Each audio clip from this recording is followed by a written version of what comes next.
Alright, so we're going to kick off our video about the incredible world of Turkey, starting with Homer. Homer is a Greek poet from ancient times, and he wrote the Iliad and the Odyssey. And if you don't know what those are, both books are based around the Trojan War. Basically, the Trojan War breaks down like this. The Greeks and the Trojans were the two superpowers back in the day, and because of Helen of Troy running away with one of the princes, they got into a huge conflict where King Agamemnon sent a fleet of 1,000 ships, 50 men per ship. That's 50,000 soldiers to fight this battle. And not only that, but the Greeks had a super weapon on their side, basically a nuclear bomb, if you will, named Achilles, the world's greatest fucking soldier. Now, this dude was a bad motherfucker, and this is where you get the name Achilles' heel. His mom, who was a half god, had dipped him into a river and held him by his Achilles heel, so he was totally protected. He couldn't be hurt except for in his Achilles heel. Remember that scene in this movie? Was that fucking bad? We ran up there and stuck Boagrius with a knife just one time. We just hit him with a little short sword. That was fucking sick. Then you got the Trojan horse, of course. So they could not get through the walls of Troy. They couldn't beat down the gates, nothing. And so they thought of a plan of, pretending like they were defeated, building a wooden horse and hiding soldiers inside of it. And then when the Trojans pulled it into their city, they came out at night and fucked everybody up and let all the other Greeks in to come in there and kick some fucking ass. Well, this was an incredible story, but everyone thought this was just nothing more than a myth, a fairy tale, except for one man, Heinrich Schliemann. All right. Now, Heinrich Schliemann, he read the story and thought that this was telling an actual event. So he used the book as a guide and followed it. And at the end, guess what he found? He found the city of Troy. It was never a myth. It was true. It was real. The war happened. The place actually exists. So Homer wasn't just telling some fanciful tale. He was telling the truth. So it makes you think, how many other stories could actually be true? Well, when it comes to Turkey, there are plenty of them. Let's get into our next one, King Midas. Now, if you remember back from your school days, King Midas was the king with the golden touch. Anything he touched turned to gold. One day, a satyr with the god Dionysus, he got lost, and King Midas found him and let the satyr stay with them for 10 days, and then he returned the satyr to Dionysus, and the god, he was like the god of celebration and wine or whatever. Well, the god was so happy that he granted King Midas one wish, and being greedy as he was, the king wished that everything he touched turned to gold. Well, on his way back to his palace, he was just turning rocks and trees into gold, and he was so happy till he got to one of his servants and touched them, and they turned to gold. And then his own daughter ran up to see him, and he couldn't stop her, and she touched him, and she turned to gold. And then the food and water he tried to eat turned to gold instantly. He knew it was only a matter of time before he would starve to death or die of thirst. And he asked the god to take this curse off of him, which he went down to the river and washed himself off, and all the gold went into the sand, into the river. And from that day forward, King Midas would have nothing to do with gold or any kind of valuable stuff like that. And so he had given up on all the valuable jewels and gold and stuff like every other king has. He gave it all up. Well, it turns out that, in fact, King Midas was real, and he was a Phrygian king in Phrygia in ancient Turkey. And they found his tomb, and what's fascinating is that you would think, oh, this is King Midas. He's going to have all this gold and stuff in his tomb, right? No, he didn't have a single piece of gold, which I find interesting because at the end of the story of King Midas, he gives up all the gold, and he doesn't want any gold or anything. And in fact, in his tomb, it's made of pure wood and metal and stuff. No gold anywhere, no silver, no gold, no jewels, diamonds, nothing. And he was a king. So not only was it based on a real person, but also based on at least a few real facts in real life, which is he gave up all his gold and stuff because in his tomb there was nothing ever found. It's just interesting, I think, that Turkey has incredible stories that we know about today, these that we think are myths, that turn out to be true. Now we're going to get into the biblical side of Turkey. So all the Abrahamic religions, Judaism, Christianity, and Islam, all believe in the same God. I know a lot of people don't understand that, but it's true. Christians pray to the same God as Muslims pray to the same God as Jewish people. And it all started with this man, Abraham. Abraham is the patriarch for those three major religions. They all stem back to him, his word, and what he started the belief in this one powerful God who would allow his seed to spread across the world or whatever. It all comes back to, so those three religions all stem back. People in those religions will pray and see him as a saint and a patriarch of their religion. They all see Abraham that way. He's the one who started it all. And what's interesting is Abraham, and in fact, if you don't know who Abraham is the one who God told to sacrifice his son, and he was about to do it when an angel came down and stopped him. So that's who Abraham is. But in fact, it is widely believed that Abraham was from southeastern Turkey. Isn't that interesting? The 7 churches of Revelation are all in the Aegean region of Turkey. 3 out of the 10 remaining icons of the world, according to beliefs of Orthodoxy, Jesus's cross on which he was crucified, are in a church in Turkey. But we're not done yet. In fact, the Virgin Mary, Jesus' mother, lived her last couple days before she died on a hill in Ephesus in Turkey. In fact, the oldest known church, the very first church in recorded history ever constructed, was built, guess where? Motherfucking Turkey. And if all of that wasn't enough, when God destroyed the world because of our sinful ways, sorry, that was probably my fault. When he destroyed the world with the flood and the deluge came, he left one family alive, Noah, the descendant of Abraham. And Noah and his family were left alive. He left him and his family alive to start the new generation of people. Where did Noah's Ark land? It landed in Mount Ararat. And where is Mount Ararat? Oh, well, you fucking guessed it. Who would have ever thought? It just happens to be in motherfucking Turkey.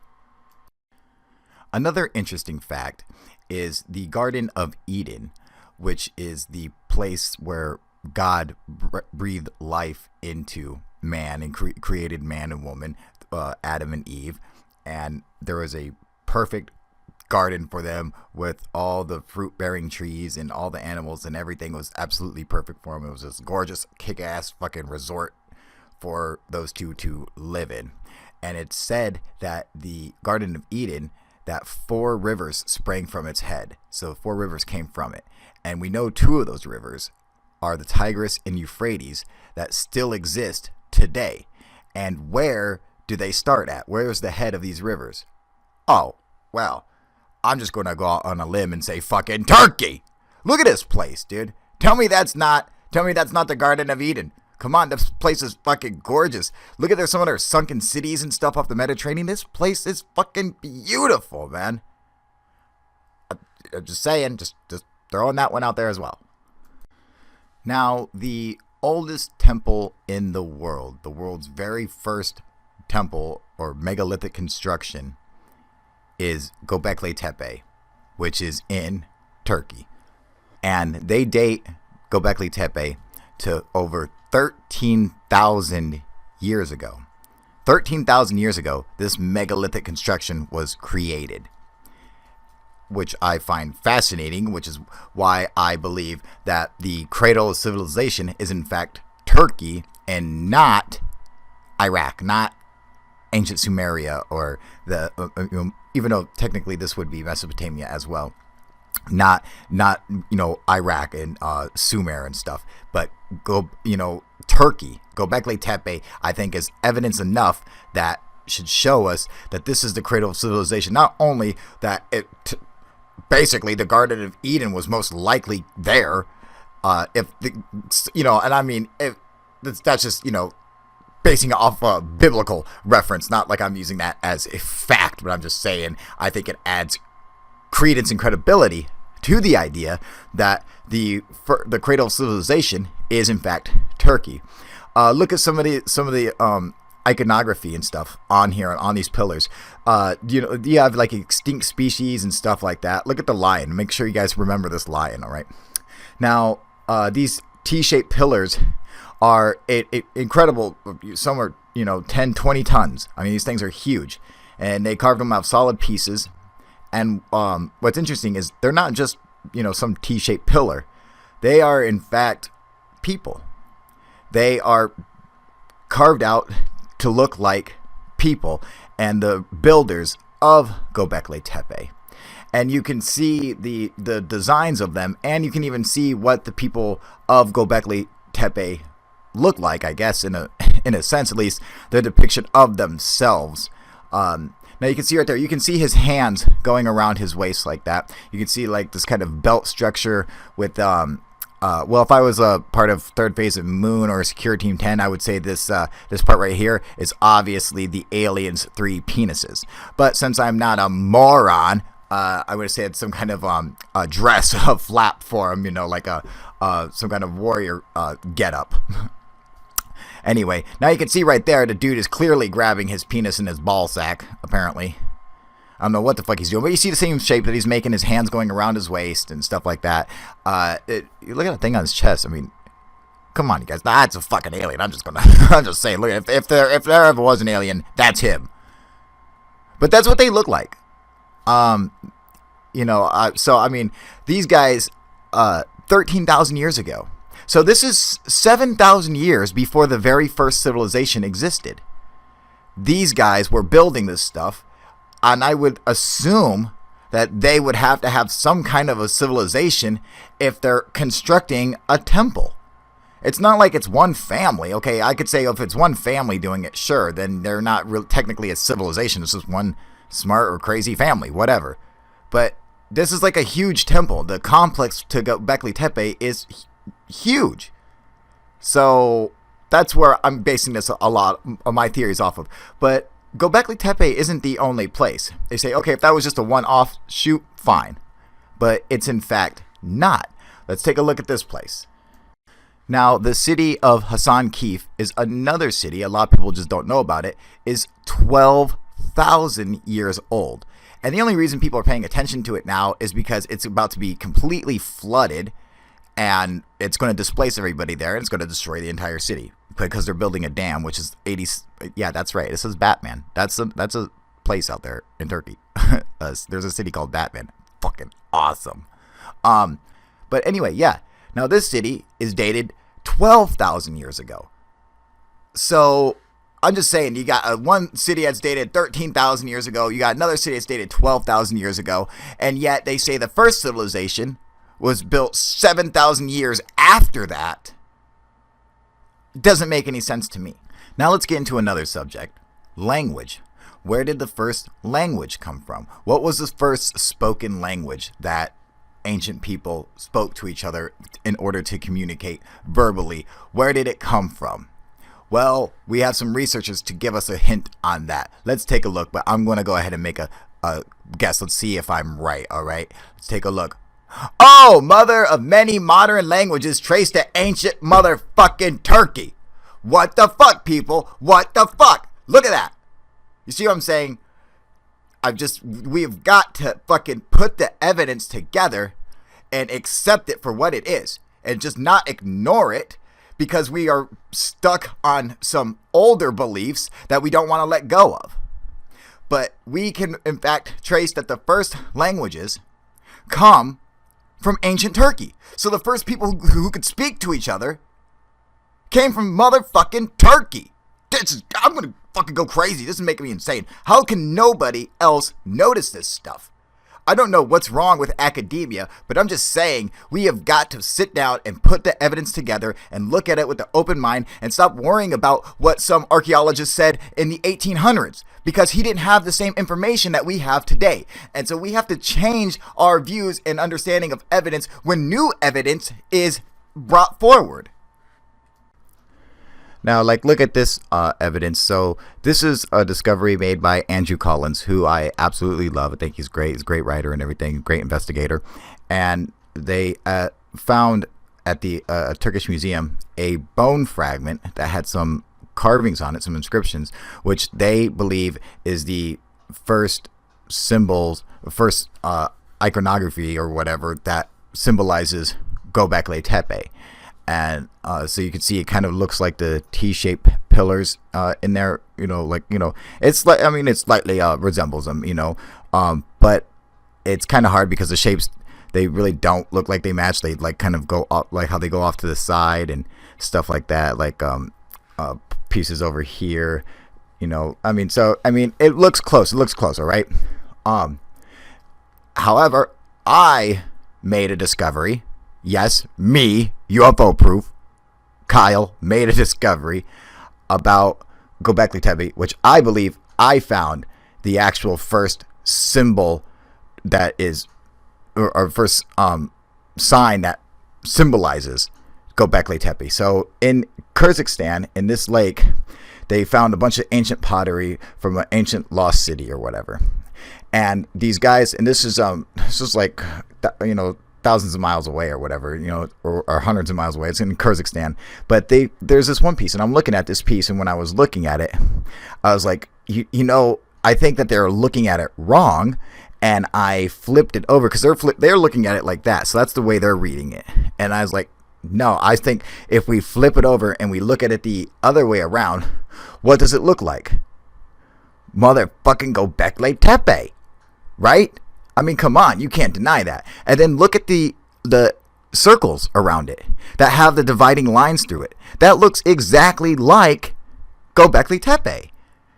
I mean, the T-shaped pillars match with the symbols on top and the concentric circles and the rings around it. So I believe I had discovered the first symbol, the first piece of art that depicts Göbekli Tepe. And although I love Andrew Collins, I gotta say that I believe I am correct on this, and that my symbol looks 10 times more likelier to represent Göbekli Tepe than that little bone fragment does. I mean, it actually matches it. You don't have to have any kind of like imagination with it. I mean, can you deny that? So I think I did a pretty good job on that one. I come across that article in Siberian Times. It was really cool. But when I first saw it, I was like, man, that really, I'm like, and because I could only see it from one direction, I had to tilt my head, and I was like, man, I think that's like a thing that reminds me of Göbekli Tepe. And I just, it's funny that the people who discovered it hadn't put that together. No one had put those two pieces together. But I, in fact, do believe I am right about that. But perhaps I am a little bit biased because it's me. So I'll just let you guys be the judge on that one. But I vote me. Next, we come to Mount Nemrut and the Hittites. Now, the Hittites were a civilization that was mentioned in the Bible. Really, other than that, there's not much mention of them. And not too much is actually mentioned about them in the Bible. But we do know that they were a real civilization. So they were one of the first like civilizations like that is recorded anyway, because it's recorded in the Bible. So these guys, they go way back. Now, there's some interesting parallels and stuff that I found with Mount Nemrut and a couple other things, and we're going to touch on those right now. Now, this is the city of Hattusha and their king Suppiluliuma. Now, Suppiluliuma, he wanted people to believe that he was this half man, half lion. Like he had a lion motif that went on everything. As you can see, the gates there covered with lions and stuff. And so and they were like one of the first people to start like the Sphinx and stuff, I believe. All right. So when you see any of the lion motifs anywhere else, I believe that it stems from these guys. And you can see them in all over the place. You can see different, lion motifs with that show a parallel back to the Hittites. Now this is from Turkey and Eusephus, okay, and this is in Baalbek, Lebanon. See, you can even see like the similarities between the two, but it's really the lion iconography that really like gets it for me. I believe that the people, because no one really knows who built the original Baalbek or whatever, the giant megalithic structures there, and I believe that it is in fact people from Turkey that had expanded outside of Turkey and built all over the place. And then obviously later in time, the Romans or whoever, Greeks or whoever, would come in and add their own stuff to it. But I believe at first it was a civilization that came out of Turkey, and they were the ones who could build these giant megalithic structures. Now this is a picture of the trilithon. The trilithon is 3 stones that are the largest stones ever used for construction. And there's not a crane on earth that can lift weights anywhere near what the trilithon stones weigh. We don't have a crane in the world that can do it. We have no idea how it was done. We have a couple of theories on it, but these theories require so much incredible work to move it literally an inch. And I mean literally. They're talking using all these pulleys and levers and everything, and oxen and all kinds of animals and men and just thousands of men and everything, and that's to lift it up and move it an inch. Okay, but that has nothing to do with lifting it in the air, which is what they did. They lifted it over 25 feet in the air. We have no idea how they did it. And what I think is really neat is, I mean, this place looks like a place for fucking giants. I mean, look at the size of that door. Are you kidding? Who the fuck needs a door that fucking big? I mean, Jesus Christ, that thing is huge. And now take a look at this place in Turkey. Doesn't that look like the temple of Bacchus over in Baalbek, Lebanon? Or look at this door. Doesn't that look like the giant door in Baalbek, Lebanon? Of course, these are in Turkey. Now, pay attention here. Look at the design. See the square holes and everything and the way it's designed. And look at this place. This is the Wailing Wall in Jerusalem, all right? And this is the famous stone of the east or whatever that they couldn't move. They put it in there, and the Jews are real happy about this. They're very proud of this stone because the armies that came to destroy it couldn't move that stone, so they left it. But now take a look at Lebanon. Now, is that interesting or what? That the same thing, the same kind of construction, whereas in Lebanon, they have like the trilithon. The bigger stones are actually on top of smaller stones. And you see the same thing in Jerusalem. And I think that the builders of Lebanon also helped build Jerusalem. And I believe those builders all stem from Turkey. But now I want to go back to Mount Nemrut. Now this is a relief of King Antikythus and Hercules. And just showing them shaking hands, that they're, like he's friends with the gods or whatever. Now, what I want you to notice is take a look at his hat, his headpiece. Do you notice the pyramids on top of it? In this photo and the last one, he's got these pyramids, these spikes on top of his hat. Now, I found another correlation with another place that I think you guys might find interesting.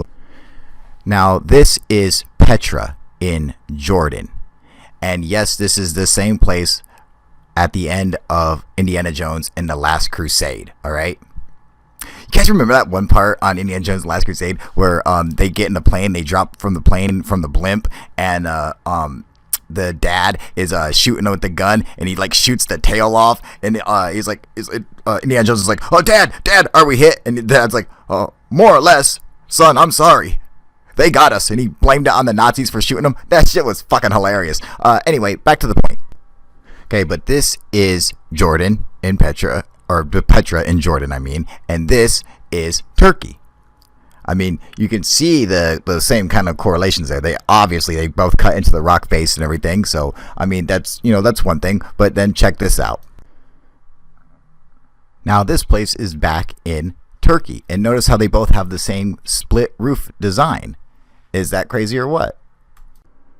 Now, this is also in Petra and Jordan. And doesn't that look like a UFO right there? I'm just throwing that out there. But anyway, check this shit out. Remember this from our last guy? Look at his hat. And look at the pyramid shapes up there. I mean, I think there's definitely a correlation there, you guys. Now we've reached Cappadocia. Cappadocia is a place famous for its rock stone cut houses. Dwellings that are cut directly into these giant spikes of stone that are sticking up from the sky. They're actually eroded pieces of limestone and other types of stone that are eroded away from winds and water damage. But the people still actually live in these dwellings today. The people in Turkey still live there. But the thing that's interesting is nobody knows who made these. These are the famous fairy chimneys is what they're called. But no one knows who made them, like carved them out. People have been living in them for thousands of years, but there are no records. But what's even cooler than what's the fairy chimneys is what's underneath Cappadocia. And that is all the underground cities like Derinkuyu. Derinkuyu here, you see that's a depiction of it, can hold over 20,000 people. 20,000 men, women, and children could live inside of Derinkuyu. That's how much room it is. That's how big it is. I mean, it's an incredible feat of engineering, but there's so many mysteries about it that we simply don't have the answers to. We have no idea who built it or when it was built. There are theories that are based on absolutely no evidence. So it's just some scholar saying, well, this seems like it should be around here, or this might make sense with it. But there is no evidence proving anything about who built Derinkuyu, because even the people who lived there had no idea who built it. Look at these stone doors. I mean, these things are amazing. They can only be opened from one side, and they're thousands of pounds, but it only takes one person to close them. But from the other side, an entire army couldn't open those doors, lifting it. And then, like, the people who built Derinkuyu had a lot of mysterious things about their construction. Like, they knew how to add their pillar strength and stuff. But not only that, the Derinkuyu goes 13 stories underground. It's over 85 meters deep, and it has air to every single room. There are over 15,000 ventilation shafts drilled into the rock down to every single room, so every single room has fresh air and also fresh water to prevent them from being poisoned by anybody. They had access to a well and stuff. So I mean this is incredible, but just as simple things. How did they drill out the air shafts? Now you tell me. There's these little, couple inch wide air shafts going to every room, 15,000 of them. How did they drill those out with ancient tools? Did they have a long 85-meter drill bit?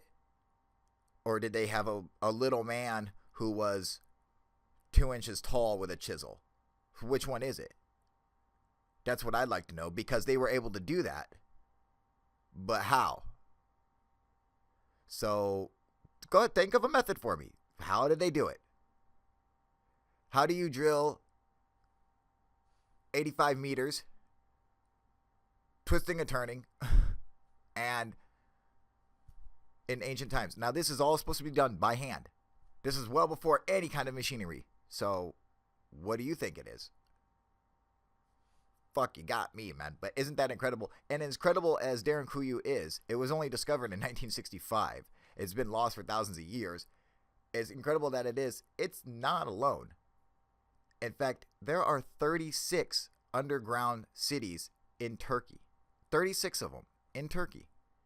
Everybody lived underground in Turkey for some reason. That was like the thing to do. I'm not sure why. But another thing that's amazing is that there is none of the excavation left over from Derinkuyu. They pulled out hundreds of thousands of square meters of material, and it is completely gone. It's not in the valley below or anywhere near. So what did they do with it all?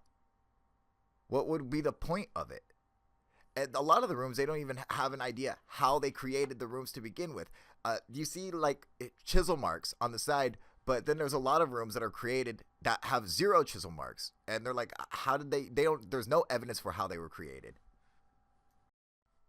Now we get to their writing styles and some of the more stuff that we have evidence for.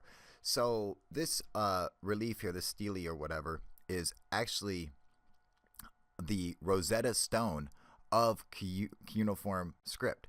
So did you ever wonder how we deciphered cuneiform? How are we able to read ancient cuneiform texts like Sumerian and stuff? It's because of this. This is the Rosetta Stone of cuneiform text, where there was 3 different languages. It's written in 3 different languages, and one of the languages we know of. This is actually a stele by Xerxes. You know, the dude from fucking Last Stand of the 300? Yeah, so thanks to him, we were able to translate cuneiform text. And what's interesting is one of these writings comes from Turkey. All right, so Turkey wrote in cuneiform script and shit, just like the ancient Sumerians. And this, like, you look here, you say, oh, this is Sumerian. Obviously, there's the winged disc and everything. Wrong. This is from Turkey. These guys are Sumerians. All right, they're really distinctive. You can see by their dress, the style of clothes that they wear. They are in fact Sumerians. This is a dead giveaway. See, like the leaf dress, they were not very advanced. I mean, even though we say they were advanced, they look like they were fucking straight out of the fucking bush. All right, they wear like these grass skirts and shit. None of them wear any shirts or any armor or anything like that. Fucking nothing spectacular.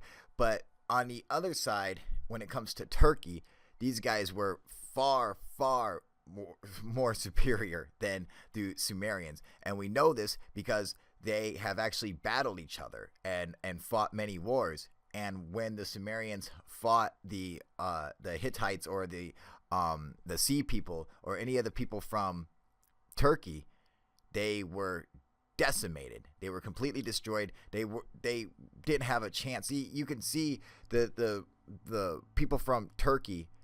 They were attacking them, the Sumerians and stuff, in siege machines. They already had the wheel. They already had a machine that could break down their castles, their defenses, their ziggurats, anything. They already had machines that could do that. That these siege machines would pull up next to their fortress and bash away at the walls, letting the men in. And look, you can see in this scene here where they have the enemies impaled on giant spikes, and the Turkish army is coming in, shooting bows and arrows at them, hiding behind a shield, like a wooden shield, on some kind of siege machine that pulls up with wheels to break down their fortress, their fortifications. Their other men are over there. They even shows images of the men underground who are also being slaughtered and massacred because they are nothing to these guys. These guys were the fucking shit. Now, what's interesting is this is a relief that was found in Turkey, in Anatolia, and it depicts people back in the days of the first kings or whatever, so pre-Diluvian. And then this is also a pic, but this is from Sumeria, of Sumerians, and how the pre-Diluvian people were different. And I just wanted to point this out because both societies had this going for them. I just thought I'd like to point out that over on the Hitashu side, on the Hittite side or the Phrygian side, they were obviously big as elephants, but they also had dogs with human heads, like pets. And it's like, okay, well, that's probably fucking bullshit, but sure, that's fine. But then when you look over at the Sumerian one, you see that they had dogs. They had dog heads with human bodies. So I mean, that's just fascinating that they had these chimera that were pre-Diluvian. So when you see societies that were doing, I mean, isn't that just the least bit odd? Don't you guys think? I just figured I would throw that in there. On to something new now. All right, next we have the Istanbul Rocket Man. Now, this piece was discovered by Zachariah Stitchin, and he said it was a man inside a rocket. There you can see like his arms and his legs like kind of curled. His like hands are clasped over his knees, and he's like kind of bunched up in what he claimed to be a space suit. And while I was looking at this, I realized that they were looking at it wrong. And when I flipped it the right side up, I could see it was something else. It was a work in progress of Mount Nimrut. Now you can see at the top of the hat there, you can see the base of the brim. You can see the scoring lines. So it's like they're even made in the same fashion. Look at the back panel of where the headpiece would be. I mean, you can see that matches up, like the beard and everything. This is a work in progress, and it is a copy of Mount Nemrut, or some of the royal figures of Mount Nemrut. Now, obviously, Mount Nemrut is in Turkey, and this piece right here was found in Turkey. So to think there's not a match there is fucking ridiculous. Then we have the Tightest Tunnel. Now, this was claimed that it was built by Emperor Titus, one of the Roman emperors, and his father. And what's interesting is that it was supposedly started by Vespasian, all right, Emperor Vespasian, and his reign was 69 AD to 79 AD, so he reigned like 10 years, all right. So he started it in 69 AD, and then his son took it over from 79 to 81, and then their successors finally got it completed in during the reign of Antonius Pius, all right, which was 138 through 161 AD. So it was started in 69 AD, and it ended in 161 AD. So it took them almost 100 years to carve this little tunnel out for a diversion of water. I mean, and that's what they claim. I mean, they don't have like a record of it. That's just what they believe happened, because they saw the names of Vespasian and Titus carved onto the tunnel or whatever. But that could have came at any time, you know, for whatever reason. Maybe they just claimed it and named it that tunnel, even it was already there. Because I just find it interesting that, you know, they say it took the Romans over 100 years to carve that out. Well, what about Derinkuyu? So how long did it take to carve out Derinkuyu? Because no one's going to carve out a underground city that's going to take your people, 3 or 4 generations that you won't even be alive to use it. So it doesn't make any sense. Why? It's like, how would you know if you're going to need it? How would you know if your great-great-great-grandson is even going to need that tunnel? Maybe your great-great-great-grandson is ruling everybody. Who knows?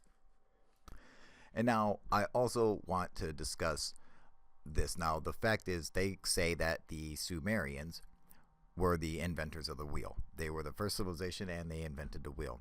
However, I would just like to point out that this stone toy car was found in Turkey, and it's dated 7,500 years.